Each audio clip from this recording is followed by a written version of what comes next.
bitch. Why did I just finish Girls, okay? And look, y'all already know, I was feeling some type of way about Girls the first and the second season. This third season is no different. When I was watching the episode, it did a little montage, right? Did a little montage. And I don't know if anybody remembers, but in the last episode of the last season, we found out that Charlie was a person of color. And somebody tried to tell me that we knew Charlie was a person of color the whole time. But I'm going to tell you right now, that's not the fucking case. Charlie is a white passing person. Okay, whether anybody wants to believe it or not, or try to act like that wasn't how he was portrayed in the fucking video. Or rather, the series. And up until the last motherfucking episode, did they mention that he was a person of color? And they didn't even mention that he was a person of color. Marnie said, I want to have your brown babies. So I'm sitting here like, who's brown babies? I didn't get it. It just didn't seem like that made any sense. But then, you know, as I find out later that the actor who plays Charlie is a person of color. But again, they didn't say shit about that until the last episode of season 2. Then we find out Charlie ain't even in the motherfucking show no more. And then we gotta see Marnie old boring ass mom. I'm just like, okay. I didn't get it, you know. Shoshana, this bitch looking sleepy and tired. Looking just, you know, the whole shit was really revolving around this ableist ass scenes, more than one scenes, with the person that plays Jess. I think their name is Gemma. But the person who plays Jess is in a rehab facility. And also, sidebar. This summer I met somebody, or rather this fall I met somebody who was friends with the person who plays Tasty from Orange is the New Black, Danielle Brooks, who was the black woman who was in the episode of Girls. Her name was Laura in this episode. It was interesting to me how like they had it all set up to where, you know, Jess is like, oh, you know, I don't want to be here, and just giving me this very rehearsed and very trite portrayal of rich white girl that's done it all before, has seen it all, has been to every fucking rehab, has been to every kind of therapy, really isn't getting anything from it. She even makes the mention that she figured her shit out when she was 5 years old, and but then, you know, goes into this like really ableist and really like fucked up rant, in which there was a person who was a survivor of sexual abuse that they just try to make light of. And they also, you know, try to implicate, you know, that Danielle Brooks, the person who's playing Laura, is a lesbian. And, you know, prompts Laura to like throw a cup of coffee at Jess. You know, as if that's the retaliation that should have happened. You know, I feel like a house should have fell on this bitch. But she threw some coffee and then ran out and stormed out of the meeting. And, you know, I just kept seeing every time that, like, Jess would cause a disturbance, the other white folks would be like, she's derailing, or not derailing, they would say, but they would say, she's so angry. She's ruining the meeting. But they would never, like, really push to get her out the meeting. They would just be mad, you know, in the group. But she was actually, like, detracting from, like, other folks getting the rehab that they needed and shitting on the folks that were in the rehab. And it was just interesting to me how she even said, I'm only here because my grandmother promised to pay my rent, to pay my my bills, to buy me some Uggs. You know what I mean? Like, it just goes to show, like, the privilege at play here. This person is at a place where someone like Laura, it looks like, needs to be. Like, they need this space. But you see how sex positivity and white feminism derails the fuck out of everything popping off at this fucking rehab facility. And it ends with somehow just apologizing for Tasty being fucked by her uncle. That's what she says. I'm sorry that you got fucked by your uncle. And then goes into this whole situation where you know, where the person who identifies as Laura does say, I am gay, you know what I mean? But I don't like when people say that I'm gay because, you know, then they're gonna think I want to do sports because everyone thinks lesbians do sports. And I was sitting here like, this is what it looks like when white folks write a black person. Like, this is what it looks like. And I remember, as I was saying, the person who was friends with Danielle told me that she was going to be on the show, and I think I made a mention of that before, and I was excited because I was like, oh, I hope it's going to be good. But I also forgot that the writers of this show are white women who are cis and who really don't understand racism, who have made it very abundantly clear with just what they've done, but also in their response to critiques of how their show is racist or how their show is erasing of people of color in places where people of color do exist abundantly.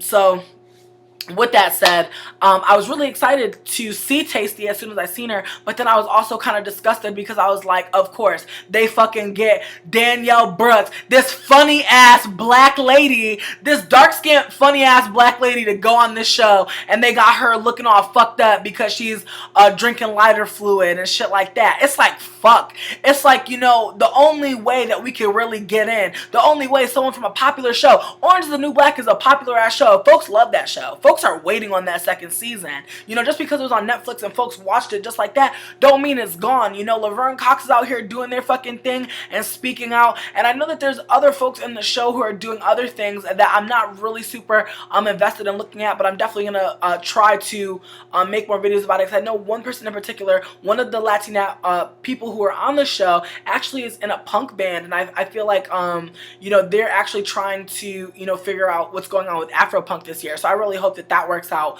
Honestly, I'm able to see them and support them in real life. But moving forward, when I saw Danielle Brooks on the show and I saw her hair looking matted and raggedy, I was just like sad about it, to be real with you. I just wasn't here for it, and I thought it was kind of basic. And then I also thought it was basic as fuck that, like, you know, that's how we get past, you know, ableist victim blaming rhetoric, is somebody getting their pussy eaten, you know what I mean? Like, that's how we move forward. And I just thought it was just kind of gross. But I know that folks out there are probably like, ooh. But at the same time, it made me sick because, you know, I feel like they had to dirty Danielle to look like that. They had to take away from Danielle to get Danielle to look like that for that part. They had to do things to make Danielle look downtrodden. They had to, like, do all these things to, you know, take away from her luster, you know? The bitch looked better in jail. That's what fucked me up.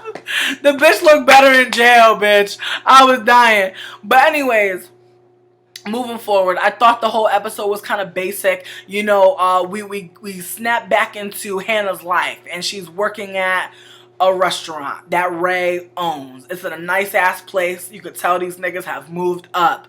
But then you see that Adam's ex-girlfriend is actually in the restaurant, and then there's this big fucking confrontation where they're acting like Nadia was pregnant, but she really was never pregnant. And they really come for Lena Dunham, the main character of the show, who is Hannah. They come for her titties, they come for her whole spirit and everything like that.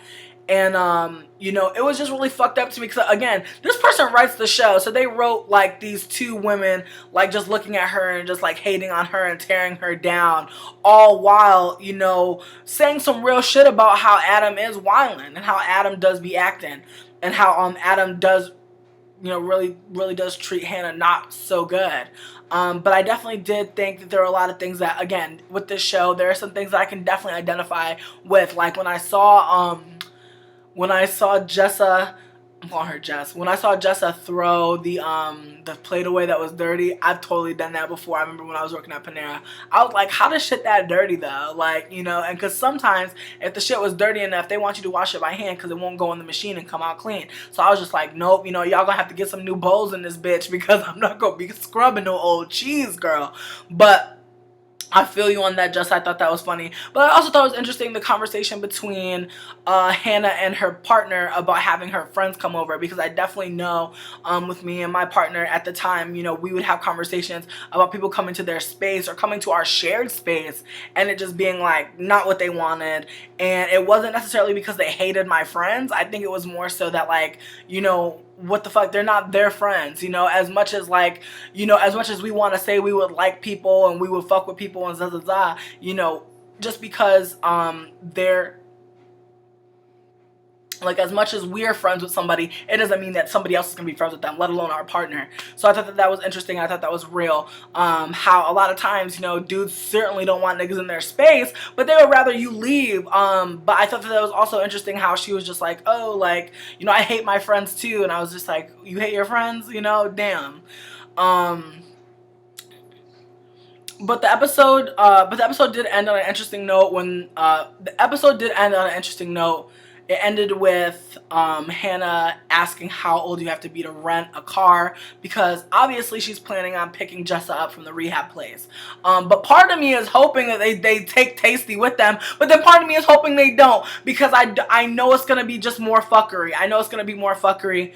But oh, and I also wanted to touch on the fact that, you know, when Jessa was playing chess with that man, I think it's interesting how they juxtapose Jessa with these older men, or with these men that know her, or as if like these men are like smart, like automatically smart, automatically very interesting people, and Jessa's like this bounce off board where she's so beautiful, so charming. Like that's why she's in the company of these men, and these men like are telling her about herself, you know, about how every time, you know, she leaves a man, her last partner, telling her that, you know, oh, you know, you'll just be another I'll just be another fucked up story, you know, and you'll just be a whore, you know what I mean? Like, just all these things that are like very Mad Men-esque, very misogynistic, obviously, but as with Mad Men, but just very like controlling and really fucked up in a way that, like, again, a white woman writes this shit. So it's just like, it's just interesting how in cahoots like white women are with like the patriarchy, and how they try to like tongue-in-cheek, like the show's called Girls, but like